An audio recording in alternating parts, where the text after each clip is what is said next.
Well, we're on week 8 of our character studies. I know. I thank you, Tom, for standing in last week while I was in Tennessee.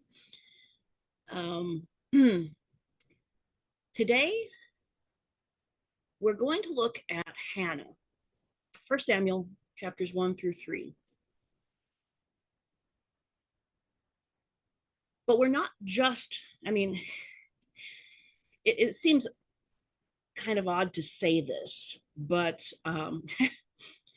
we tend to treat Hannah's story as a purely personal story because her story is very much like many of ours. A woman whose hopes have been, we say, very long deferred to the point where she is in absolute agony, where she has endured all kinds of mockery and disappointment, and even the well meaning uh, consolations kind of hurt.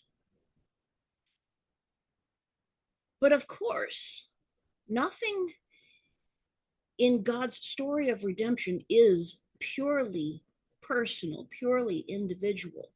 And I think we miss a lot if we see Hannah just for herself instead of seeing her against the historical background of the period of the judges. And then, of course, an immediate context of corruption among the Levitical priesthood. Because when we look at her in that way, this one woman's story expands into a lesson of God's timing and his providence. So let's look at 1 Samuel chapter 1, where we get the background. We get introduced to this family. There was a certain man of Ramathaim Zophim in the hill country of Ephraim, whose name was Elkanah, son of Jeroham, son of Elihu, son of Tohu, son of Zuph, an Ephrathite. He had 2 wives. The name of the one was Hannah, and the name of the other, Peninnah. Peninnah had children, but Hannah had no children. Right? So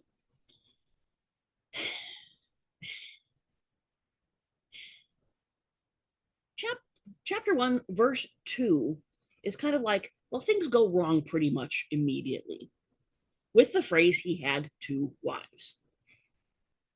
Hannah being named first, it seems a safe assumption that she was Elkanah's original wife, that the other had been taken as wife because Hannah had no children.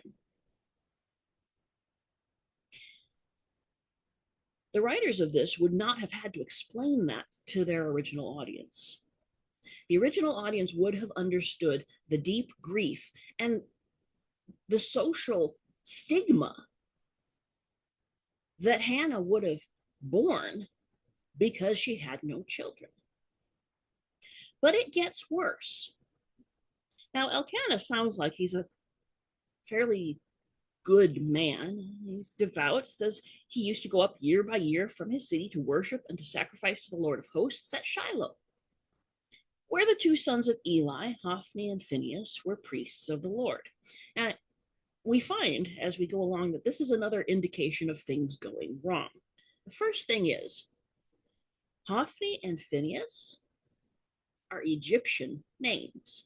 It seems a curious thing that the sons of Levitical priests, direct descendants of Aaron, would have been given Egyptian names. But anyway, the commentary on them doesn't start till later.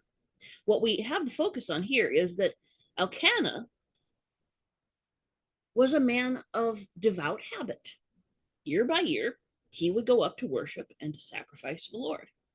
And it says, on the day when Elkanah sacrificed, he would give portions to Peninnah, his wife, and to all her sons and daughters.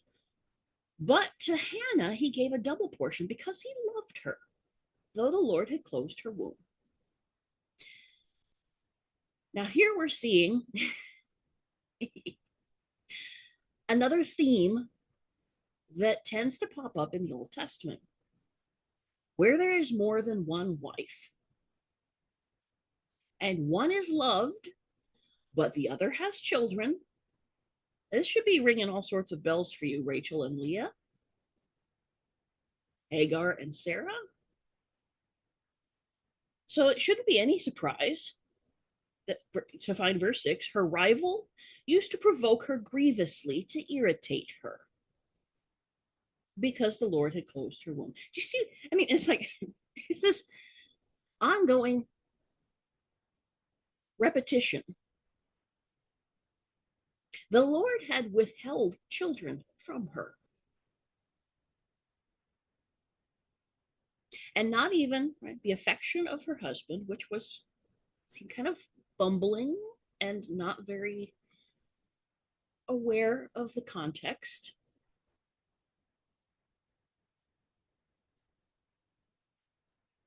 could reconcile her to what the Lord has withheld. And then, of course, she has the additional provocation, her rival. Now, there's this sort of subtext that tries to think of multiple wives as sisters, right? No, it doesn't happen that way. They are rivals because that wasn't how God intended things. But we have a story here of a woman who is enduring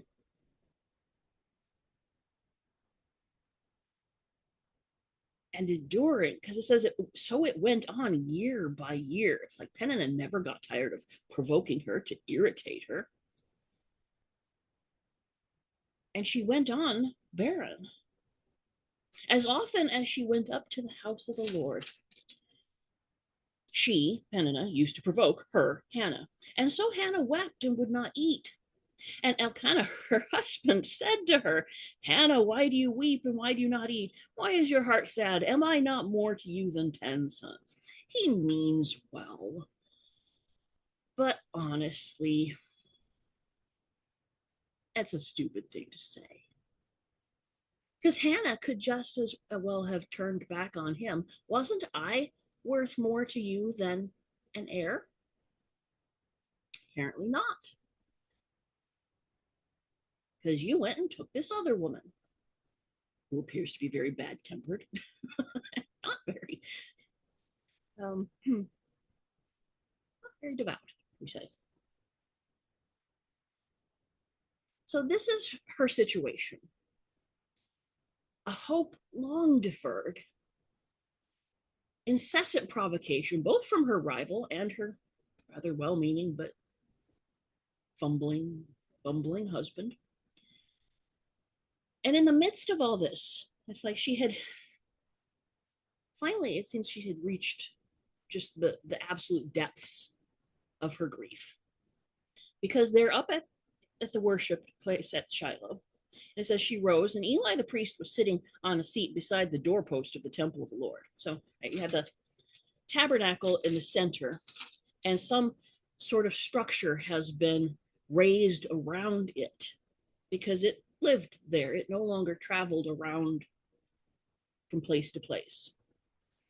And we have it set up that there's a doorpost. She doesn't go in. Obviously, she's not allowed to go in, but she comes as close to the presence of the Lord as she can, as she's allowed.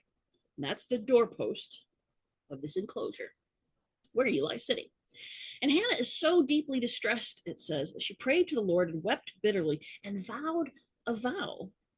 O Lord of hosts, if you will indeed look on the affliction of your servant and remember me and not forget your servant, but will give to your servant a son, then I will give him to the Lord all the days of his life, and no razor shall touch his head. All right, so understandable. She is pouring her heart out to God, and she is making a sort of deal that if he will just remove the stigma from her by giving her one son, she won't even insist on keeping that son to herself, but will return him to God to serve. And even, right, it sounds like, to be under a Nazarite vow. So as she continued praying before the Lord, Eli is sitting there watching her.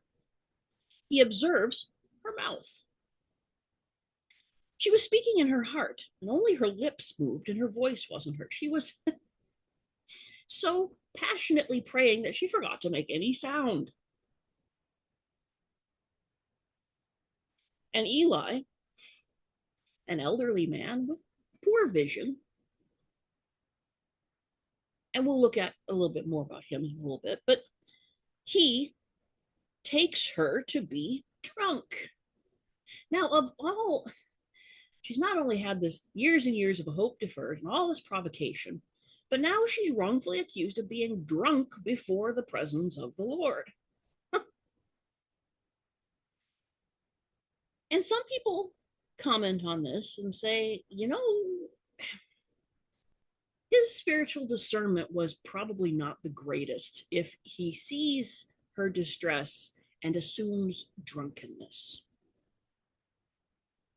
But also, we find that things around the enclosure at Shiloh are not as they should have been. So it's very possible this happened, and he was just like, not another one, and snaps at her. But Hannah's answer is gracious in her defense. No, my lord, I am a woman troubled in spirit. I have drunk neither wine nor strong drink, but I have been pouring out my soul before the Lord.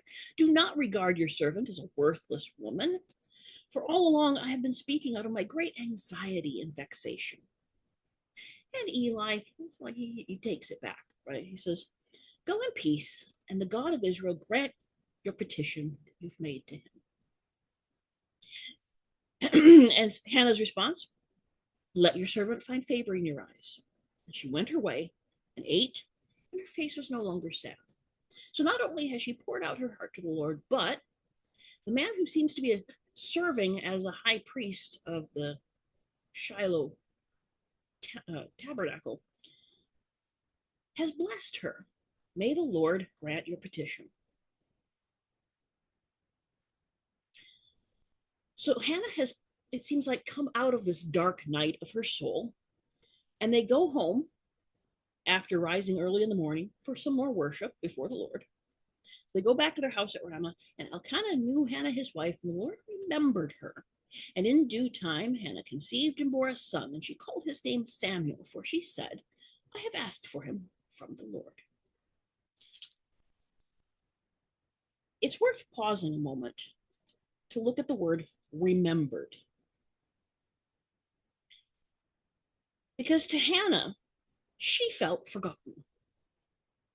But when you see the Lord remembering in Scripture, it's not merely he's like, oh, yeah, right, I forgot that one. When we see the Lord remembering, it's in situations like the Lord looked on Israel's misery in Egypt, and he remembered his promise to them. The Lord's remembrance means he is about to take action, to save, to redeem. And so when we see the Lord remembering Hannah, we know that some part of the redemption story is about to be moved forward through her. And so she has this boy, and she names him Samuel. And it's kind of uncertain what the name meant in those days, but it seems to be something to do with like the name of God or named of God. And there's sort of a play on words that she has asked for him in the Hebrew from the Lord. And so, right, happy ending. But remember, she made a promise to the Lord. She made an oath. So the man Elkanah and all his house went up to offer to the Lord the yearly sacrifice and to pay his vow. But Hannah did not go up. No, instead, she says to her husband, As soon as the child is weaned, I will bring him so that he may appear in the presence of the Lord and dwell there forever. She has not forgotten her promise. She has not gone back on it just because things are going her way now. And in accordance with the law, Elkanah confirms her oath. Do what seems best to you. Wait until you have weaned him only. May the Lord establish his word. So she stays and she nurses her son. And this means the time of weaning was probably around 3 years old at the time. And when she weaned him, she took with her the boy.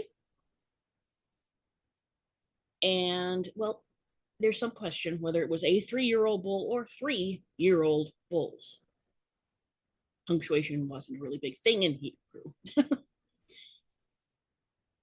The text in the ESV says a 3-year-old, but of course you've got the text note 3, because the measure of the other things in the offering would be 3 times as much as would have been required for one bull. But anyway, that being said, she brings the whole offering, whatever it consisted of, up to Shiloh, and they slaughter the bull, and they bring the child to Eli. And Hannah said, my Lord, as you live, my Lord, I am the woman who was standing here in your presence praying to the Lord. For this child I prayed, and the Lord has granted me my petition that I made to him. Therefore, I have lent him to the Lord. As long as he lives, he is lent to the Lord. A little bit more wordplay here, because the word petition and lent, they come from the same Hebrew root. So she asked, and now she is acknowledging that the Lord basically has asked of her this child. And so chapter 1 ends by saying he worshiped the Lord there. Samuel has been introduced into the life of the priesthood. And chapter 2 starts out with Hannah praying in absolute joy. But her prayer is bigger than just about herself. Only the first verse refers to herself. The rest talks about God, right? My heart exults in the Lord. My strength is exalted in the Lord. My mouth derides my enemies. And, it's kind of odd, but the literal text is, my mouth is open wide against my enemies. You think about all the provocation she had to endure from her rival, and she couldn't open her mouth because she knew it was true that the Lord had withheld children from her. Well, now her mouth is wide open to rejoice in the salvation of the Lord. He has vindicated her. She is not under a curse of barrenness. She has had a son. And then it's purely what they call theophany, where they're taught praise to the Lord. There is none holy like the Lord. There is none besides you. There is no rock like our God. Talk no more so very proudly. Let not arrogance come from your mouth. For the Lord is a God of knowledge, and by him actions are weighed. The bows of the mighty are broken, but the feeble bind on strength. Those who were full have hired themselves out for bread, but those who are hungry have ceased to hunger. The barren has borne 7, but she who has many children is forlorn.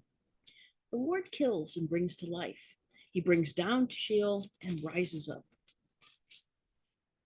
The Lord makes poor and makes rich. He brings low and he exalts. He raises up the poor from the dust. He lifts the needy from the ash heap to make them sit with princes and inherit a seat of honor. For the pillars of the Lord, the earth are the Lord's, and on them he has set the world. He will guard the feet of his faithful ones, but the wicked shall be cut off in darkness. For not by might shall a man prevail. The adversaries of the Lord shall be broken to pieces. Against them he will thunder in heaven. The Lord will judge the ends of the earth. He will give strength to his king and exalt the power of his anointed. All sorts of things going on in this prayer. And some people see a level of insight going on, not just about her own situation, but Israel's situation as a whole at that time. That they were spiritually arrogant and in need of some miraculous bringing of something from nothing, as it happened to her, before their spiritual barrenness would be at an end. But this theme of reversal is key here, because not only has her situation been reversed, but the outcome, the son that was provided to her, would end up reversing Israel's situation. What situation was that, you say? Hang on a second. Let's finish Hannah's story. Verse 11 of chapter 2 says, Elkanah went home to Ramah, and the boy ministered to the Lord in the presence of Eli the priest.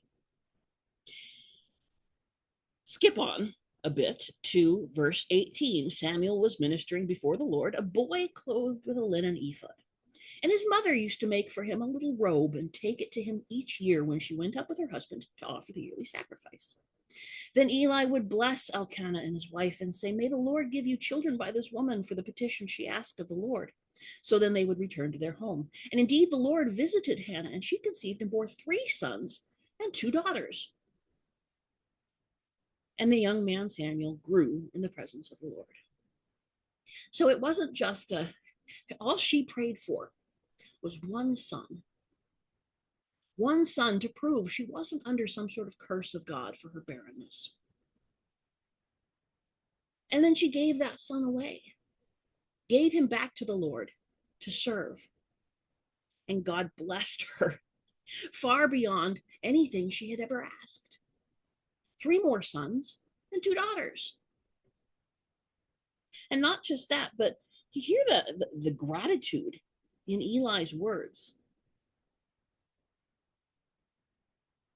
May the Lord give you children by this woman for the petition she asked of the Lord. Eli knew that Samuel was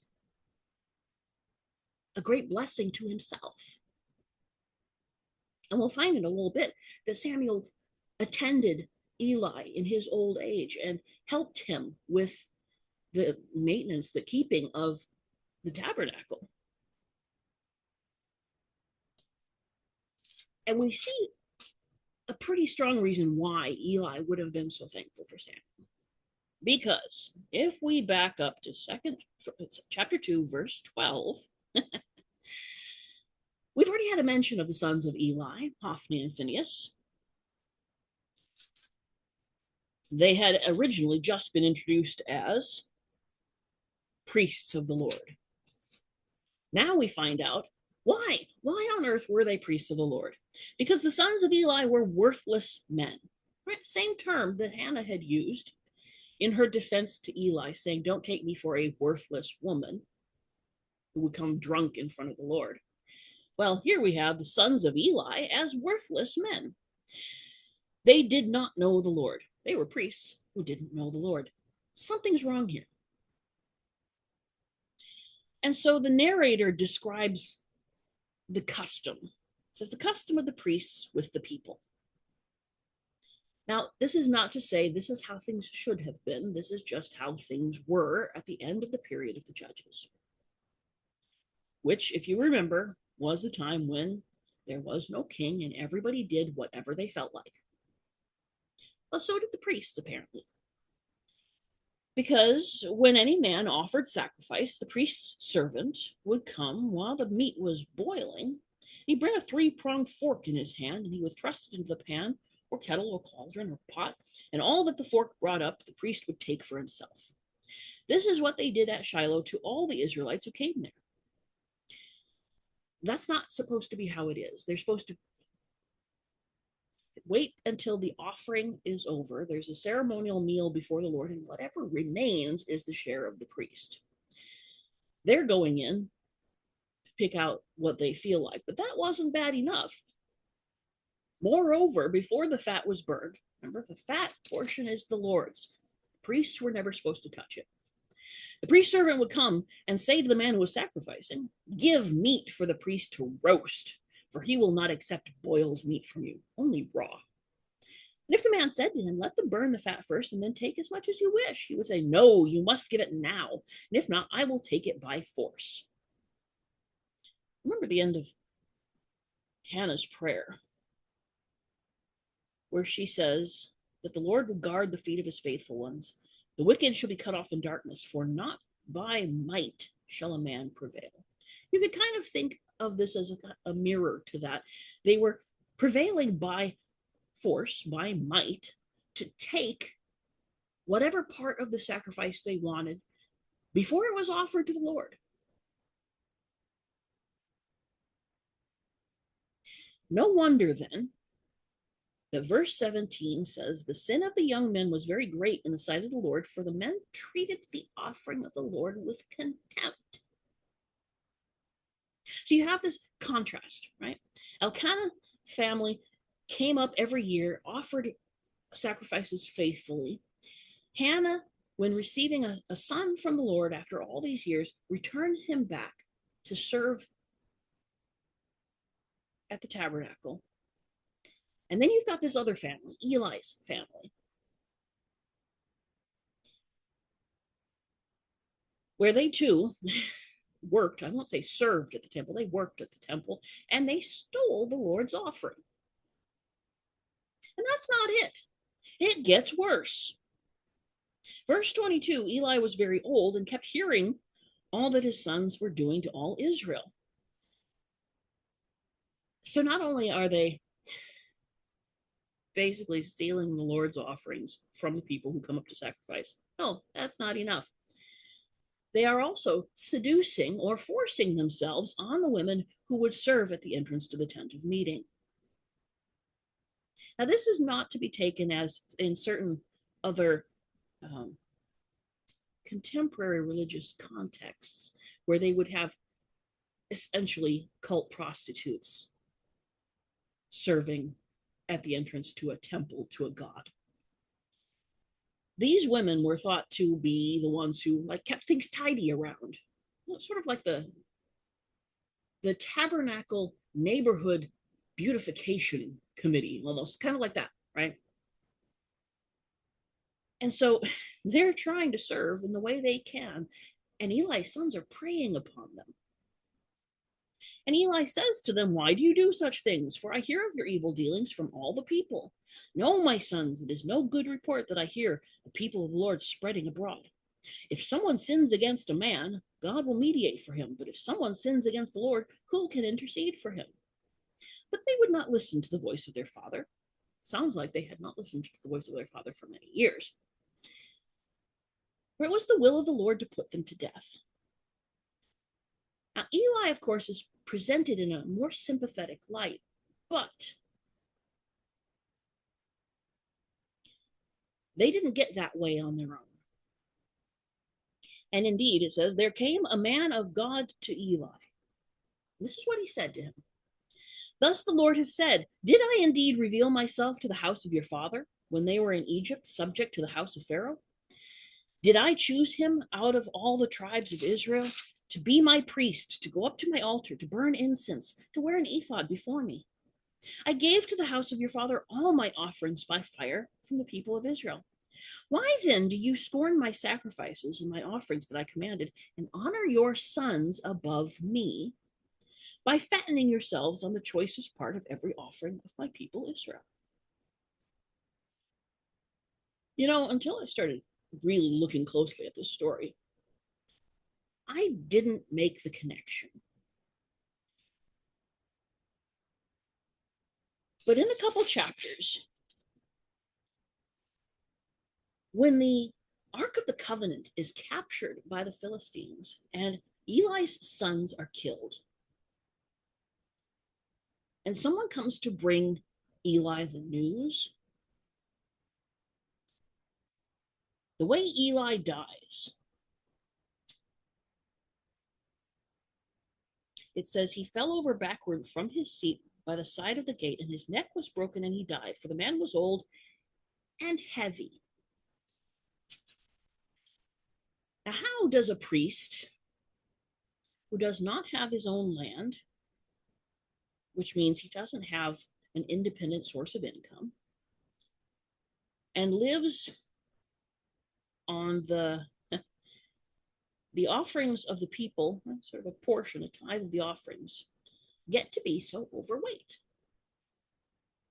I never made that connection until I read more closely this part. You honor your sons above me by fattening yourselves, plural, not just the sons, but Eli also, on the choicest parts of every offering. So the sins of Eli's house were not limited to the active sins of his sons, but his failure to discipline his sons and his benefiting from their offenses indirectly include him in the same judgment. And here's the judgment that's proclaimed. This is right, the first warning, as it were. This anonymous man of God. I promised that your house and the house of your father promised once that they should go in and out before me forever. But now the Lord declares, far be it from me. For those who honor me, I will honor. Those who despise me should be lightly esteemed. Therefore, the days are coming when I will cut off your strength and the strength of your father's house, so that there will not be an old man in your house. Essentially, he's saying this part of the descendants of Aaron will be removed from the possibility of participating in the lineage of the high priesthood anymore. In fact, they will be marginalized within the Levitical priesthood, to the point, it says, where anyone left in your house will come and implore the faithful priest that the Lord will set up for a piece of silver or a loaf of bread and plead, put me in one of the priest's place that I may eat a morsel of bread. This is the first warning that Eli gets. This first condemnation. He's going to get a second warning soon. And this seems not so much to be for Eli's sake, but for Samuel's. Right? This is the story we often tell. It's kind of a funny story in a way, and kind of a sad story. Because as he's ministering in the house of the Lord under Eli, chapter 3 begins, the word of the Lord was rare in those days. There was no frequent vision. So the scene is set that Eli, whose eyesight had begun to grow dim so that he could not see, was lying down in his own place, and the lamp of God had not yet gone out. So Samuel is lying down in the temple of the Lord where the ark of God was. And the Lord called Samuel. We're thinking, tradition says that Samuel was about 12 years old at this time, which is considered to be that point in life where a boy becomes an adolescent and starts to take on the responsibilities of an adult in preparation for full adulthood. But Samuel didn't know God yet. He knew about him, but he had not yet had that sort of personal, face-to-face, if you will, sort of meeting. So when the Lord calls Samuel, he thinks Eli has called him. And so he runs to Eli, wakes him up and said, here I am, you called me. He says, I didn't call you, go lie down again. And so he did, right? So 3 times this happens before Eli gets the idea that this is the Lord calling this boy.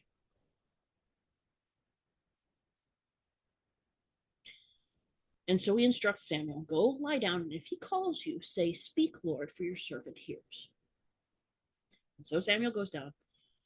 And the 4th time, there's sort of an urgency in the way this is depicted.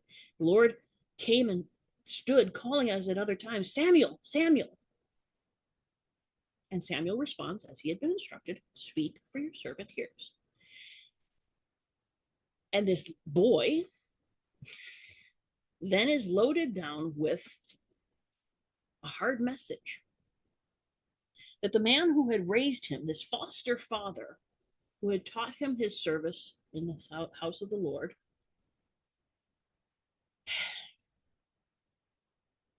is about to be judged. Behold, I am about to do a thing in Israel at which the 2 ears of everyone who hears it will tingle. On that day I will fulfill against Eli all that I have spoken concerning his house from beginning to end. And I declare to him that I am about to punish his house forever for the iniquity that he knew, because his sons were blaspheming God, and he did not restrain them. Therefore, I swear to the house of Eli that the iniquity of Eli's house shall not be atoned for by sacrifice or offering forever. Samuel doesn't sleep for the rest of that night. No surprise there. Just as he lay until morning, and then he opens the doors to the house of the Lord. So it's like he's trying to get back into the routine, pretend everything's okay. But he has just had a sleepless night. And then comes the moment. Eli calls him.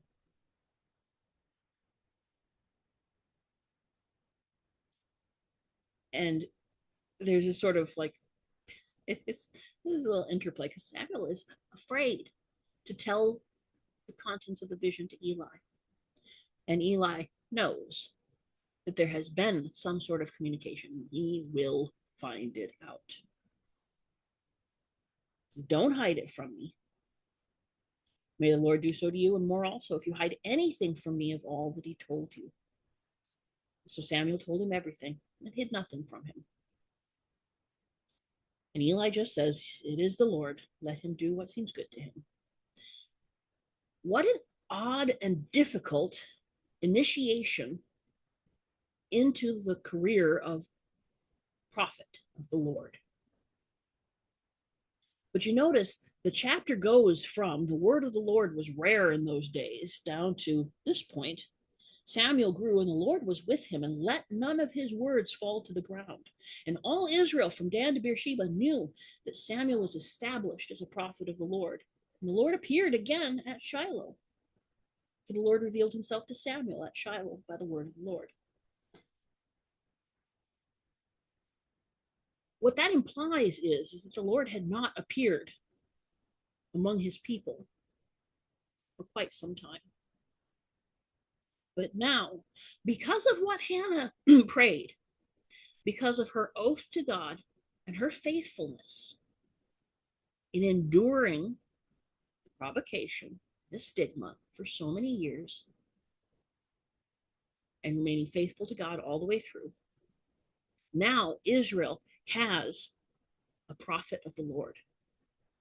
And the Lord has appeared again to his people at Shiloh. Now, this is looking ahead, right? At this point where we left him, he's still just entering into adolescence, and we won't see him again until chapter 7, after the whole curious incident of the Philistines capturing the ark and then immediately regretting it.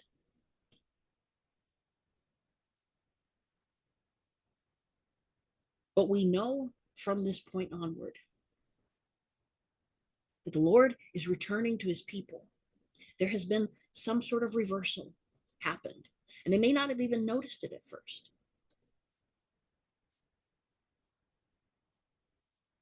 But Hannah's faithfulness made this possible. So when you think that your own sufferings are just your own, that you've waited a long time and God has said no, whether he said not yet or whether he said no, what about this instead? When he works through his people, it isn't purely for their sake. It is always for his own glory and the advancing of his kingdom. However hard it may be, faithfulness will see it through. And that's what Hannah shows us.